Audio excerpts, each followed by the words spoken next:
93 milliards de dollars.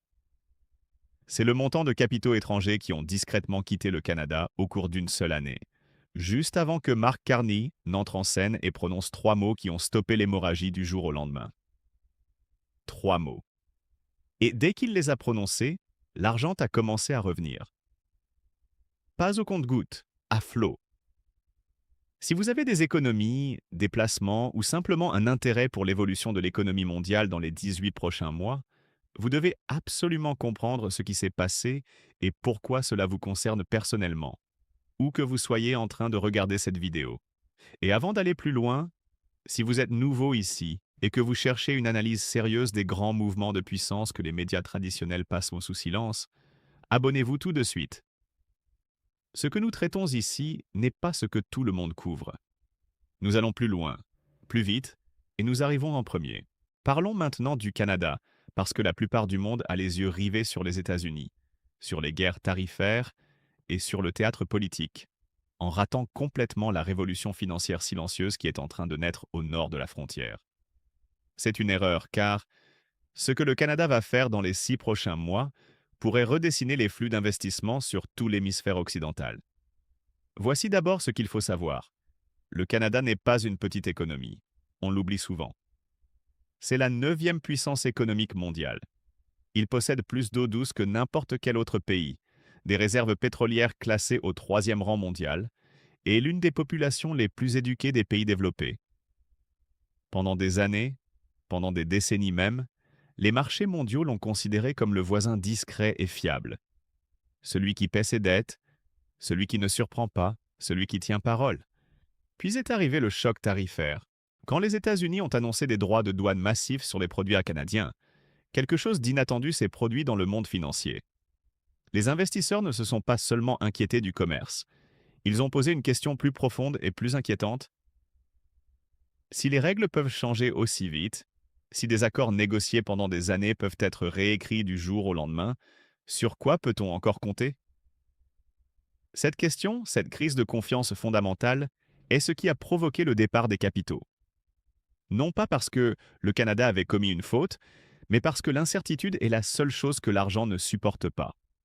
Et l'incertitude était devenue le nouveau mode de fonctionnement de toute la relation économique nord-américaine. 93 milliards envolés en 12 mois. C'est alors qu'entre en scène Mark Carney. Si vous ne le connaissez pas, voici en version courte ce qu'il faut retenir. Cet homme a dirigé deux des banques centrales les plus importantes de la planète, celle du Canada et celle d'Angleterre. Il a piloté la crise financière de 2008 depuis le cœur du système. Il a côtoyé les plus grands investisseurs, les fonds souverains et les ministres des Finances du monde entier.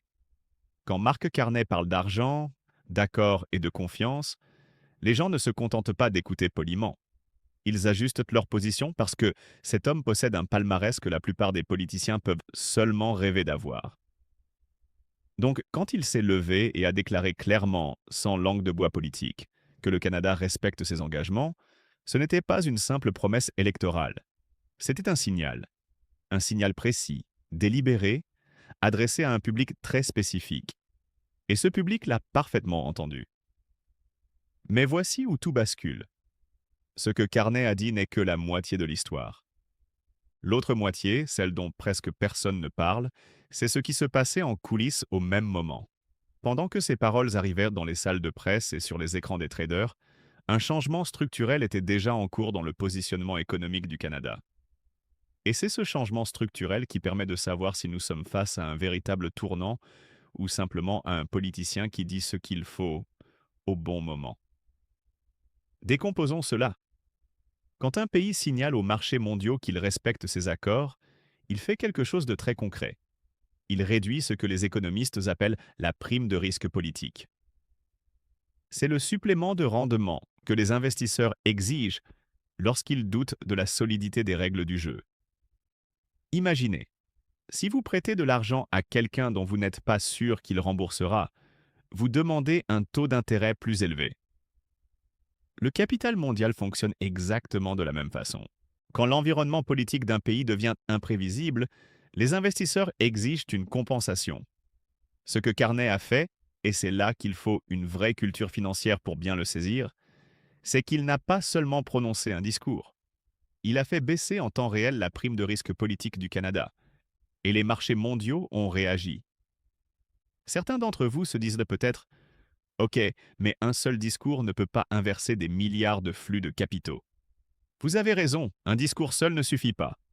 Mais la déclaration de Carney n'était pas isolée. Elle arrivait dans un contexte précis, et c'est ce contexte qui lui a donné une puissance explosive. Voici ce contexte. Toute la communauté internationale des investisseurs navigue actuellement dans ce que beaucoup d'analystes appellent le grand découplage.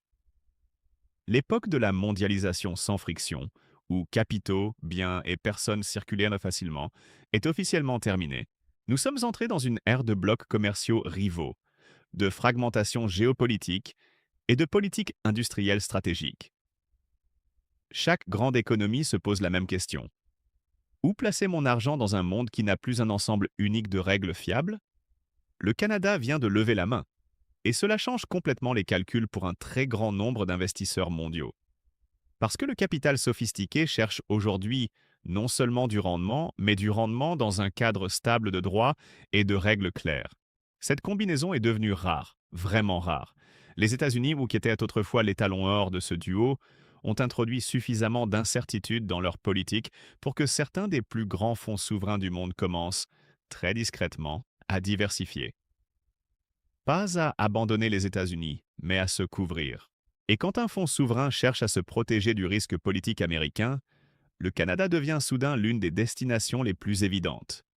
Même tradition juridique, même langue, réserve de matières premières abondantes, et un gouvernement qui vient de déclarer publiquement et fermement: nous respectons nos accords. Vous ne pouvez pas acheter ce genre de signal. Ou plutôt si, et c'est exactement ce qui commence à se produire. Dans les jours qui ont suivi la déclaration de Carney, des signes discrets mais remarquables sont apparus dans les données financières. Les écarts de taux sur les obligations canadiennes, qui s'étaient élargis, ont commencé à se resserrer. Les demandes d'investissement direct étrangers dans les infrastructures et l'énergie ont nettement augmenté. Et surtout, le dollar canadien, qui était sous pression, s'est stabilisé de manière visible pour les traders de devises. Ce ne sont pas des chiffres spectaculaires qui font la une, mais ce sont précisément les indicateurs que les observateurs avertis scrutent pour savoir qu'un vrai mouvement est en cours. Zoomons maintenant, car l'histoire du Canada est en réalité bien plus grande. Nous sommes en train de vivre la fin de l'ordre économique issu de l'après-Seconde Guerre mondiale. Cet ordre, bâti sur le FMI, la Banque mondiale, l'OMC et ancré par la domination économique américaine, reposait sur l'idée que les accords comptent, que les règles s'appliquent à tous et qu'une signature a du sens. Ce cadre est aujourd'hui sous forte tension, non seulement de l'extérieur mais aussi de l'intérieur. Et dans ce vide, certains pays ont une opportunité exceptionnelle. Non pas remplacer l'ancien ordre, mais devenir des pôles fiables dans le nouveau. Des ancres de confiance dans un monde fragmenté. Des endroits où le capital peut s'abriter, où les accords ont encore du poids, où la prime de risque politique reste faible même quand le monde est turbulent.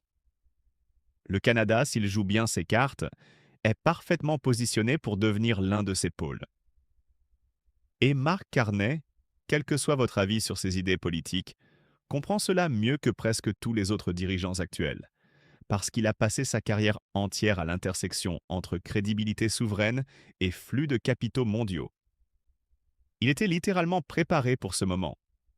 Et voici la partie qui devrait faire dresser l'oreille à tout investisseur et à tout citoyen attentif. La concurrence pour attirer les destinations d'investissement fiables va s'intensifier fortement.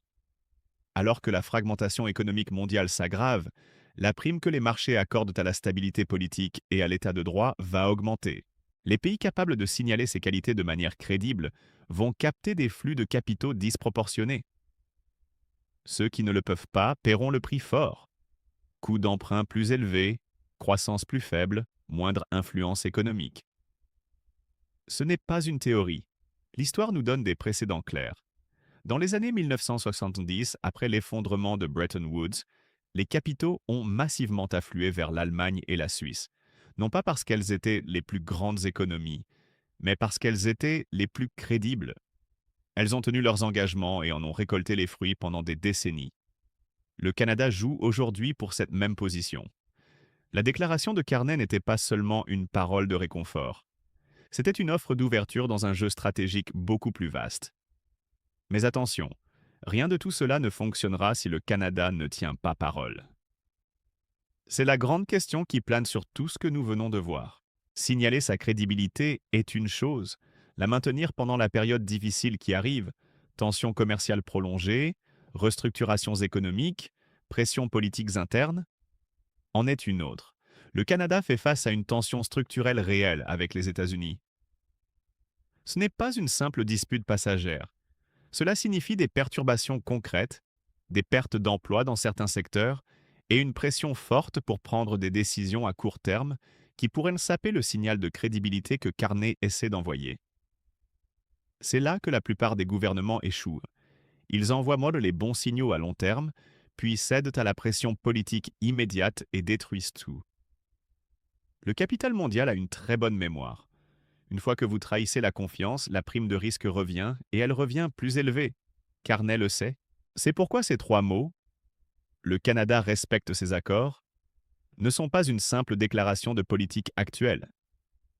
C'est une tentative délibérée de s'engager publiquement, de rendre politiquement coûteux tout revirement et d'ancrer la crédibilité du gouvernement à un standard mesurable. C'est de la diplomatie sophistiquée. Son succès reste une question ouverte, mais l'intelligence de la manœuvre est indéniable. Et voici pourquoi cela vous concerne personnellement. Oui, vous. Que vous soyez investisseur ou simple citoyen, la question de savoir où se trouvent encore des environnements fiables de droits et de règles claires est aujourd'hui la plus importante dans l'allocation mondiale du capital. La carte est en train de changer. Elle n'est plus la même qu'il y a 5 ans. Suivre quels pays montent et quels pays descendent sur cette carte n'est pas une option pour une gestion sérieuse du patrimoine. C'est le jeu entier. Si vous n'êtes pas investisseur mais citoyen, la concurrence pour le capital mondial a des conséquences directes sur votre vie quotidienne. Le capital qui entre construit des usines, crée des emplois, finance des infrastructures. Celui qui sort fait l'inverse. La crédibilité de votre gouvernement, sa réputation à tenir ses engagements et à maintenir un environnement stable, se traduit directement par la qualité de votre vie économique. Ce n'est pas abstrait, c'est le mécanisme. Et ce mécanisme tourne à plein régime en ce moment. Les décisions prises dans les 12 à 24 prochains mois par les gouvernements, y compris celui du Canada, vont façonner les flux de capitaux pour toute une génération. Les pays qui comprennent cet enjeu et agissent en conséquence sortiront de cette période de fragmentation beaucoup plus forts. Le Canada vient de faire un vrai mouvement, avec de vraies conséquences. La question que vous devez vous poser maintenant n'est pas de savoir si Carney a dit les bons mots. Il l'a fait. La vraie question est de savoir si le Canada pourra tenir sur la durée, si la volonté politique résistera quand la pression deviendra concrète, et si l'ADN institutionnel d'un pays habitué à être fiable pourra le porter quand la fiabilité a un coût élevé. L'histoire dit que c'est possible. L'histoire dit aussi que cela n'arrive jamais tout seul. 3 mots. Le Canada respecte ses accords. Simple, clair, direct. Et derrière ces 3 mots, un pari sur la monnaie la plus précieuse de l'économie mondiale du XXIe siècle. Pas le dollar, pas l'or, pas le pétrole, la confiance. Parce que dans un monde où plus personne ne sait vraiment quelles sont les règles, les pays qui redonnent du sens aux règles sont ceux qui gagnent. Et en ce moment, le Canada lève la main et dit « Nous sommes ce pays ». 93 milliards sont partis. Le monde regarde maintenant pour voir s'ils vont revenir. Je veux entendre votre avis en commentaire. Pensez-vous que le Canada pourra vraiment tenir cette ligne quand la pression économique deviendra forte? Ou croyez-vous qu'il s'agit encore d'un politicien qui dit ce qu'il faut avant que les vrais choix difficiles arrivent? Dites-le moi tout de suite. Ce débat mérite d'être eu et je lis tous les commentaires. Si cette analyse vous a apporté quelque chose de concret que vous n'avez trouvé nulle part ailleurs aujourd'hui, likez. Ça ne vous coûte rien et ça nous encourage à continuer d'aller plus profond sur les sujets qui comptent vraiment. Et si vous voulez ce type d'analyse qui relie les mouvements politiques aux conséquences économiques avant que les grands médias ne s'en emparent, abonnez-vous. C'est exactement ce que nous faisons ici à chaque fois. Le monde bouge vite. Ne le regardez pas sans carte. La chose la plus précieuse qu'un pays puisse posséder au XXIe siècle n'est pas une ressource. C'est une réputation. Et une fois qu'on l'a dépensée, on ne peut plus la récupérer.